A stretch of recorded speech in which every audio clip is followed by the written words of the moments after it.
내가 주를 바랍니다라는 제목으로 여러분과 함께 은혜의 시간을 갖도록 하겠습니다. 제가 설교를 시작하면서 여러분에게 질문 하나를 드리고 시작하겠습니다. 여러분 인생 중에서 평생 잊지 못할 일 하나를 좀 선택하라면 어떤 걸 선택하시겠습니까? 가장 기억에 남는 일, 잊지 못할 일 하나.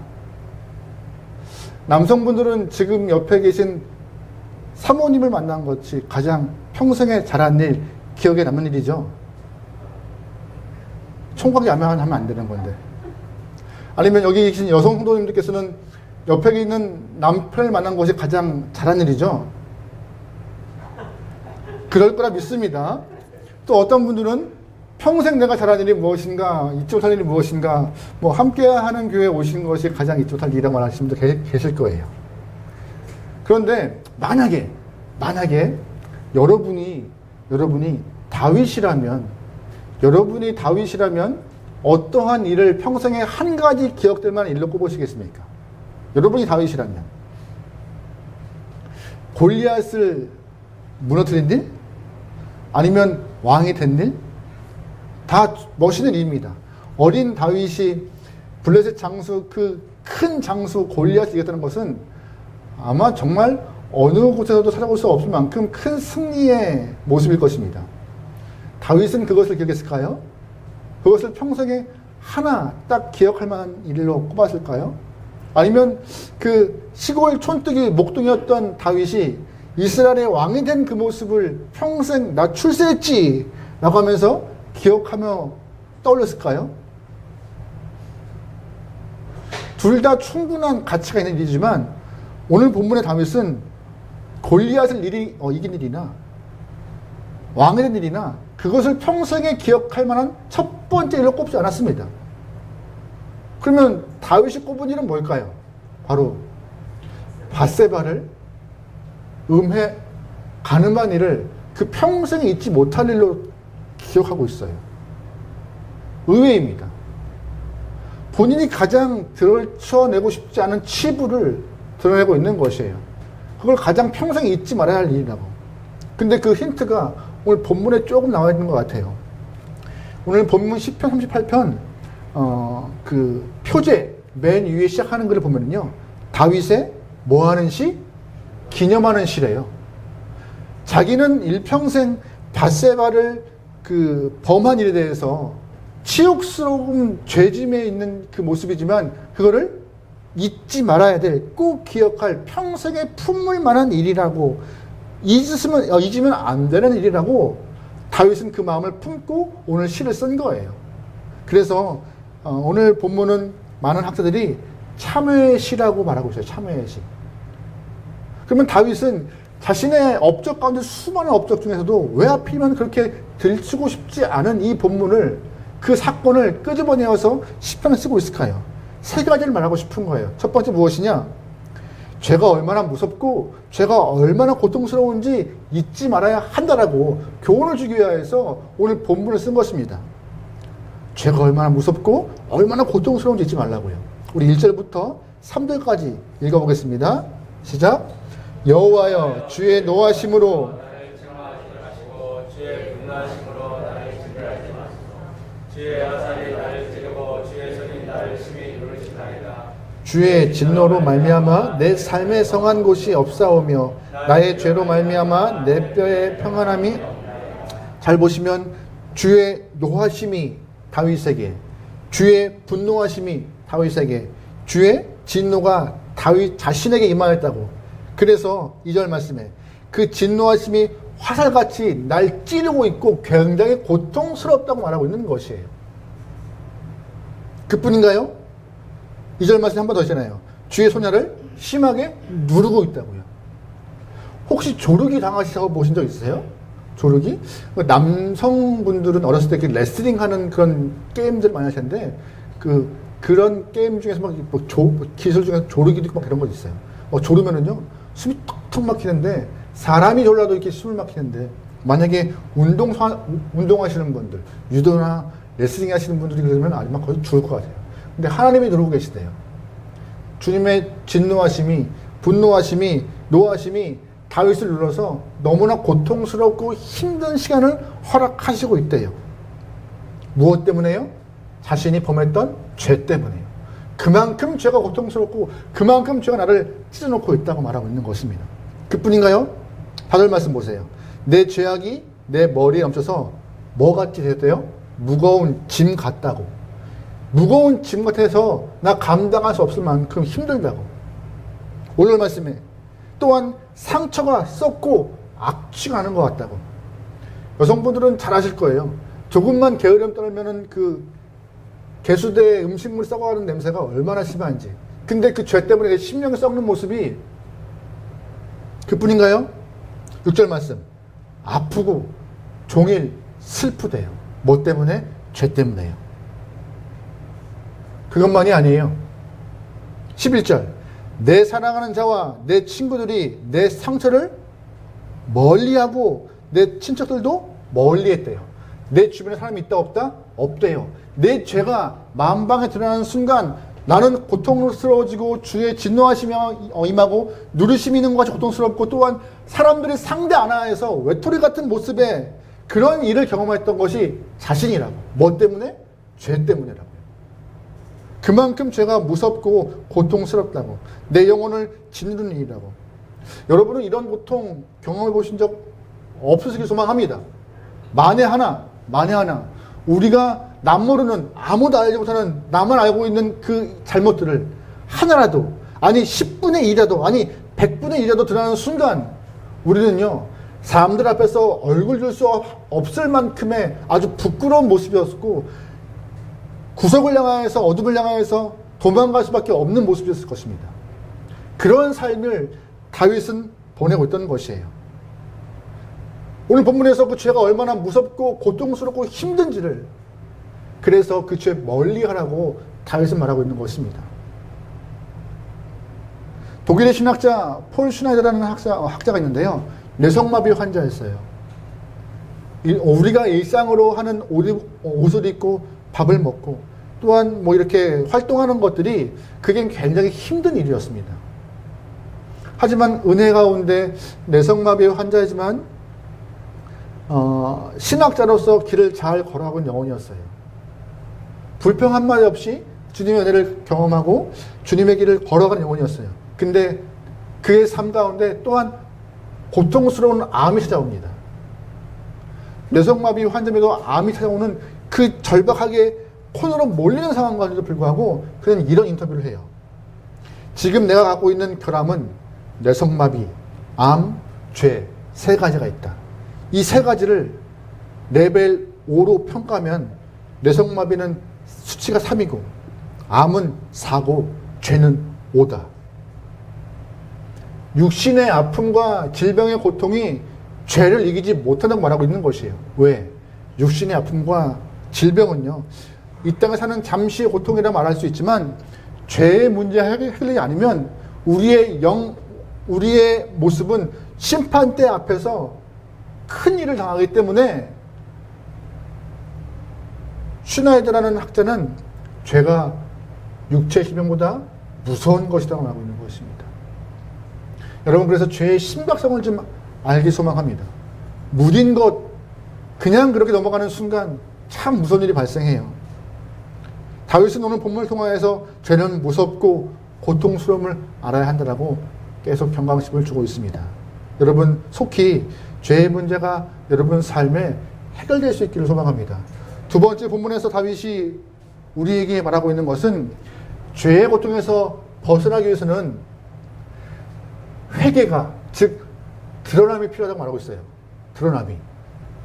부끄러운 일이지만 죄의 해결은 드러남, 그때부터 시작이라고요. 사무엘하 12장 보면은요, 다윗이 밧세바를 범한 이후에 하나님께서 다윗에게 선지자 나단을 보내버리십니다. 그리고 굉장히 훈계하세요. 꾸짖고 막 혼내세요. 그때 다윗이 했던 얘기가 내가 여호와 앞에서 범죄했다고 고백합니다. 나단이 다윗을 훈계하고 많은 사람 앞에서 죄를 들춰냈을 때 다윗 입장에서는 왕이잖아요. 왕 신분에서 자신의 잘못이 다 드러나는 순간 얼마나 창피하고 자존심 깡그리 무너지는 순간이었겠습니까?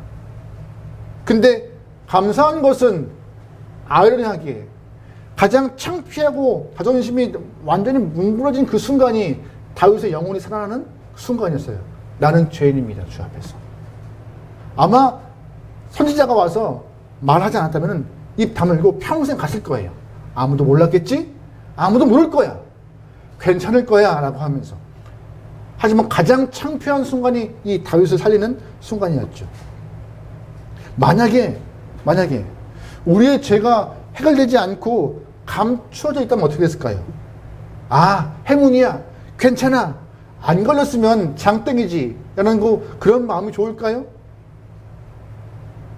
신앙적인 관점에서 본다면요, 죄가 드러나는 것은 오히려 회개할 수 있는 기회가 있는 것이기 때문에 은혜와 축복인 것이에요. 도망가고 숨고 창피해서 모른 척하는 것이 아니라 오히려 회개할 수 있는 기회예요. 그래서 여러분 잘 기억하세요. 우리에게 매일매일 하나님이 허락하신 그 날들은요, 시간들은 회개할 수 있는 기회를 주시는 것이에요. 주님, 내가 주 앞에 낱낱이 고백하지 않은 죄들을 향하여 다 고백할 수 있는 시간들을 허락하시고 그 죄들을 내놓습니다. 용서라는 시간. 우리의 삶은요, 회개의 시간을 주신 그 은혜예요, 은혜. 그런데 회개가 쌓이는 것이 아니라 오히려 죄가 쌓여서 주님과 멀어지는 우리의 모습이 보일 때 하나님은 얼마나 안타까워 하시겠어요. 죄가 드러나면 창피하고 정말 부끄러운 일이지만 그 드러나는 순간부터 회개가 시작될 수 있는 좋은 기회예요. 주님, 죄인입니다. 드러날 때 인식하니까는 내가 죄인이었구나.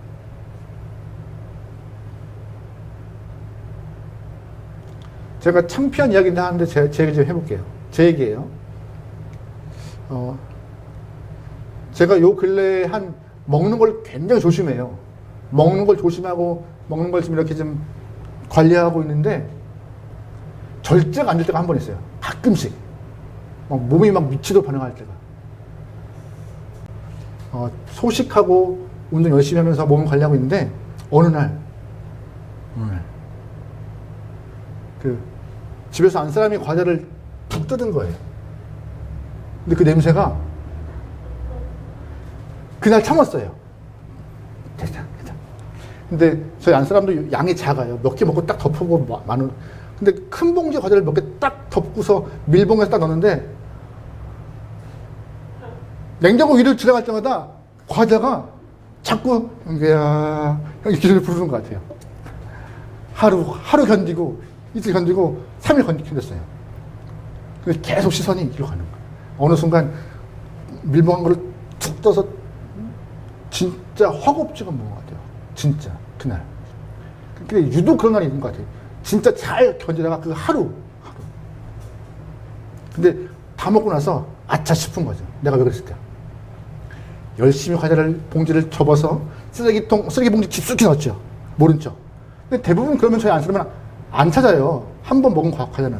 근데 며칠 후에 또 찾는 거예요. 내가 먹던 과자 어딨지? 안 걸려야 하는데 걸린 거죠. 그때 제가 했던 방법은 죄송합니다. 제가 먹었으면 해야 되는데 몰라. 분명 저는 몰라 했어요. 누가 먹었다는 말 안 했어요. 근데 안 사람 건데 그때부터 애들이 먹었나 보다 생각했던 거죠. 경민이한테 네가 먹었니? 아니. 보민이한테 네가 먹었니? 아니. 며칠 지난 다음에 형민이한테 네가 먹었니? 아니. 범인은 누구예요? 오래 걸렸어요. 오래. 보민이랑 성민이한테 물어봤을 때는 아니라고 할 때 그래, 잘 넘어갔다, 괜찮다. 근데 과자를 먹은 그 순간이 딱 걸리는 순간 너무 창피했어요. 안쌤이 뭐라고 하지 않아요. 저한테 왜 그랬어?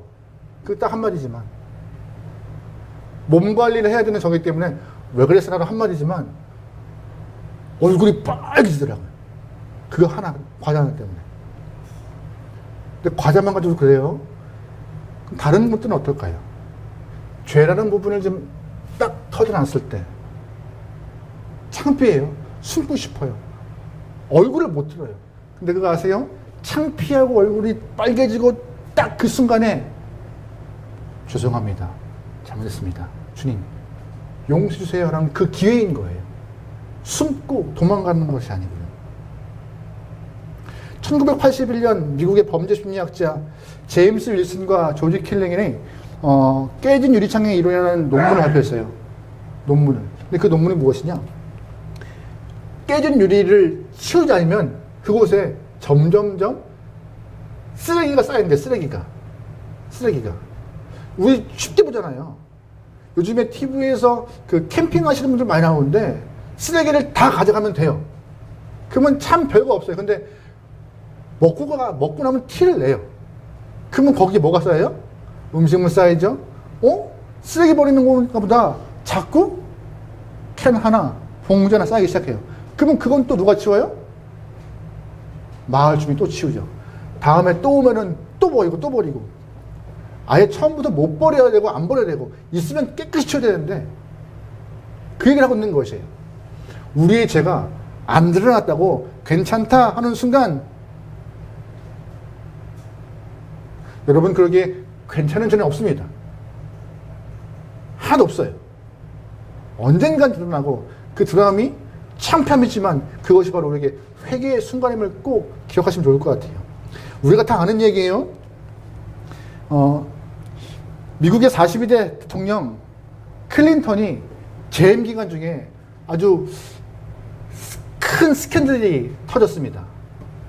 집무실에서 르반스키라는 여성과 부적절한 일을 벌이게 되었어요. 그 일이 세계에 보도가 되고 한순간에 얼굴에 막 똥칠한 격이 되었죠. 나라의 국격이 떨어지는 상황이 되었고. 그뿐인가요? 어느 기사를 보니까는요, 부인된 힐러리가 이런 순간에 이런 말을 했더라고요. 그 순간에 남편의 목을 비틀고 싶었다. 그리고 2달 동안 거실에서 쪽팔 누워 잤다. 보고도 싫고 살도 부딪히기 싫은 거예요. 게다가 그뿐이었을까요? 국정을 운영했던 파트너 고 부통령이 클린턴을 외면하였고 하원 의원들이 그를 탄핵하기로 가결하였고 또한 심지어는 4,000명이 넘는 목회자 앞에서 자신의 죄를 잘못했다고 고백하는 클린턴의 모습이 보였죠. 창피함이었어요. 창피함. 그런데 오히려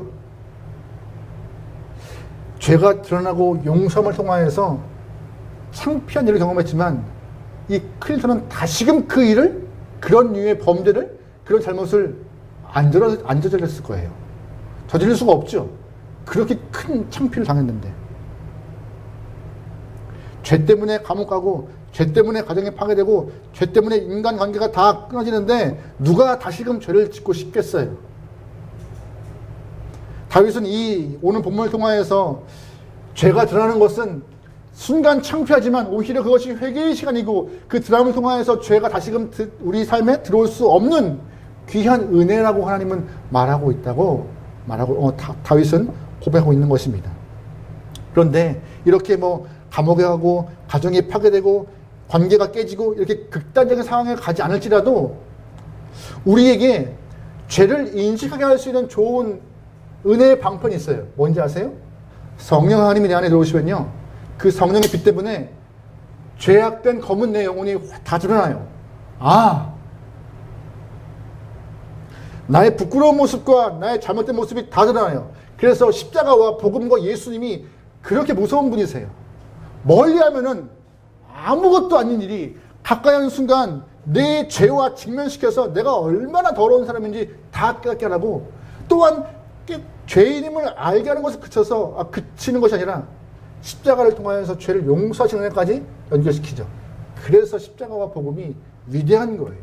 너 죄인이지라고 직면시키는 것이 아니라 죄를 용서하는 것까지 가기 때문에. 여러분 혹시 누가복음 15장에 있는 탕자의 비유 아세요? 많이 언급되는 이야기잖아요. 어떠한 책에서 읽은 글인데 이 목사님은 참 재미있게 이 탕자의 비유를 해석하셨더라고요. 아버지에게 받은 유산을 미리 당겨서 타국으로 이사 갔던 탕자는 짧은 시간 내에 그 모든 재산을 다 허랑방탕하게 허비했습니다. 먹을 것도 없자 다시금 아버지께 돌아와요. 그런 탕자가 아버지에게 한 말은 뭐예요? 지금부터 나는 아버지의 아들이 아니고 종으로, 한 집안에 그냥 종으로 나를 생각해 달라고. 그때 아버지가 어떻게 행동했을까요? 동네 보기 창피해 들어가 있어. 이렇게 한 것이 아니었습니다. 오히려 잔치를 벌려요. 그러면 잔치를 누굴 위해 벌린 거예요? 아버지 위해서? 돌아온 누굴 위해서? 탕자 위해서. 그러면 잔치 주인공인 탕자가 잔치에 와야 돼, 안 와야 돼요? 와야 돼요. 동네 사람은 다 할 거예요. 탕자가 아버지 우산 들고 튀었대. 근데 얼마나 그 집 걸로 왔대. 근데 잔치한데, 어머! 쟤가 쟤래, 쟤. 이런 상황인데, 아버지가 잔치를 벌려서 탕자를 주인공으로 세워놓습니다. 얼마나 창피해요. 그럼 질문 드려보죠. 탕자가 또 그 일을 범할 수 있을까요? 못 범한대요. 절대 범할 수가 없대요. 드러남은 창피하지만, 드러남은 부끄럽지만, 오히려 그 드러남이 다시금 같은 죄, 또한 비슷한 죄악들을 범하지 않은 그 길일 수 있고, 드러남이 회개와 용서의 순간일 수 있다고 오늘 본문은 말하고 있는 것입니다. 그러면 탕자와 우리의 차이는 뭐예요? 드러나고 안 드러나는 차이입니다. 뿐이죠. 우리는 잘 숨겨서 지금까지 아무도 모르게, 또한 죽을 때까지 꽁꽁 숨기고 가져가야 될 그런 것들. 하나님 말씀하세요. 그런 것들 주 앞에 서기 전에 다 회개하여 해결받으라고. 세 번째 다윗이 말하고 있습니다. 그 많은 죄악들에 대해서 용서와 구원해 부는 누구밖에 없다고? 하나님밖에 없다고요. 15절 말씀 읽어볼게요. 본문 15절입니다. 시작. 여호와여 내가 주를 아멘. 다윗은 비록 죄로 인하여서 비참하고 그러셨지만 그를 구원하시는 오직 구원자는 하나님밖에 없다고 그 믿음을 갖고 있던 것이에요. 그래서 15절 내가 주를 뭐 한다고요? 바랍니다. 죄 때문에 고통스럽고 정말 쉽지 않고 다 외면받는 삶이었지만 죄에서 해방되고 싶고 자유함 싶고 죄에서 이기는 새로운 삶을 살고 싶은데 주님, 나 주님 바랍니다. 주님 바랍니다. 주님만이 답이다라고 다윗은 말하고 있는 것입니다. 이 방금 읽은 15절 말씀을 표준세 번역이라는 성경을 통하여서 좀 보면 이렇게 번역했더라고요. 주님, 내가 기다리는 분은 오직 주님이십니다. 나의 주, 나의 하나님, 나에게 친히 대답하여 주실 분도 오직 주님이십니다. 아멘. 다윗이 자신의 죄에 대해서 내 죄를 해결할 분은 판검사가 아니라, 법이 아니라 하나님의 용서가 유일한 길이며, 또한 너 구원받았어라고 답하실 분도 하나님밖에 없다고. 여러분 그런 믿음 있으십니까? 죄를 숨기면서 내가 할 일 다 했다고 양심의 가책을 느끼면서 시간을 보내면서 무뎌지는 모습이 아니라 주 앞에 나와 용서함 받고 너 이제부터 내가 용서했어, 내 자녀야, 새 생명 얻은 몸이라고 그런 음성 들으시는 분 계십니까? 듣길 소망하고 그 음성 때문에 여러분 삶이 새 생명 얻어 주님의 귀한 영혼으로 성장하기 소망합니다. 사람은 보통 죄를 지면요 양심의 가책을 느껴서 숨어버려요. 도망가 버리죠, 하나님 앞에서. 근데 그거 아세요? 결국 도망가도 하나님 앞이에요. 창세기 3장 보면은요 하나님이 아담과 하와에게 동산 조항인의 선악과를 먹지 말라 했어요. 근데 먹었죠. 먹은 다음에 아담과 하와의 행동 어떻게 했을까요? 2개 먹어야 되는데 왜 우리가 이렇게 하나 가지고 반 갈라먹어서 얼마 못 먹, 이렇게 있나요? 아니었어요. 숨었어요. 나무의 뒤에 숨고, 또한 나무로 자신의 치부를 가리고. 근데 결국 숨어도 어디였던 것이에요? 하나님 손 안, 에덴 안. 숨어도 소용없는 것이에요.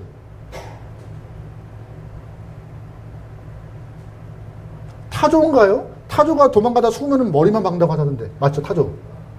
그 꼴인 거예요. 아무리 도망가도 몸통은 남아 다 드러나는 모습. 우리의 죄가 그렇게 주 앞에 해결되지 않으면 똑같은 꼴이라는 것이죠. 수필가인 이용석 씨가 쓴 시가 있어요. 나쁜 것으로부터 도망이라는 시가 있는데 참 직선적인 시예요. 거름아 날 살려라.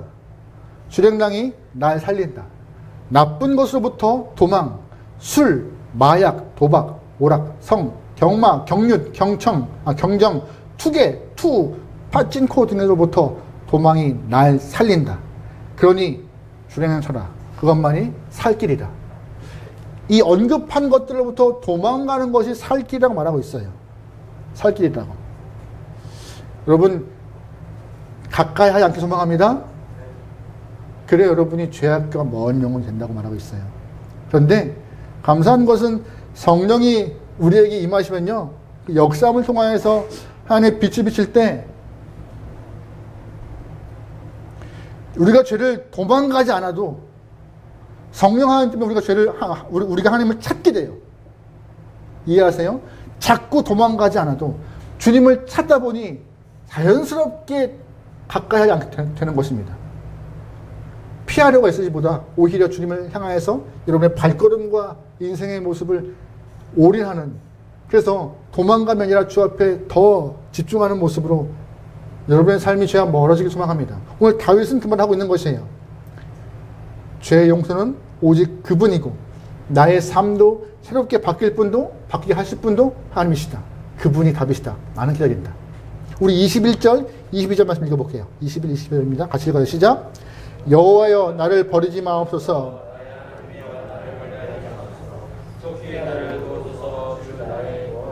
아멘. 다윗은 말하죠. 나를 구원할 자 누구라고요? 하나님밖에 없다고.